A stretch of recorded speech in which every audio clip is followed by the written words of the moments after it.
پھر قوم نے طنز مار کر کہا چلو پھر لے آؤ وہ عذاب جس سے تم ہمیں ڈراتے ہو.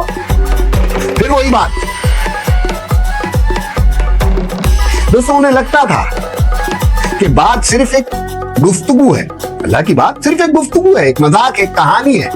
مگر انہیں کیا پتا تھا اللہ کی بات فیصلہ ہوتی ہے, فیصلہ. پھر ایک دن نہیں, ایک ماہ نہیں, پورا ایک دور, نسلوں کے گزرنے والا عرصہ پورا لوط علیہ السلام انہیں سمجھاتے رہے. ان کی گلیوں, بازاروں, ہر جگہ ان لوگوں کے بیچ وہاں کھڑے ہو کر دعوت دیتے رہے, ایک ہی صدا بلند کرتے رہے, اللہ سے ڈرو, اللہ سے ڈرو, یہ عمل فطرت کے خلاف ہے, راستے کو چھوڑ دو, اس برے گندے راستے کو چھوڑ دو اور اللہ کی طرف لوٹ آؤ, وہ تمہیں معاف کر دے گا.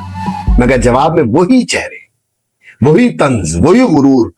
دوستوں حضرت لوط علیہ السلام کے لیے یہ سب دیکھنا, یہ سب کچھ اپنی آنکھوں سے دیکھنا ایک ذہنی اذیت اور روحانی بوجھ بن گیا تھا.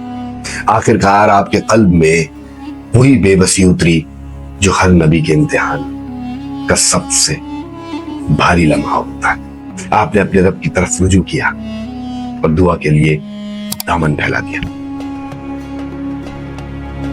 آپ نے کہا اے میرے رب, اس فاسد قوم کے خلاف میری مدد فرما.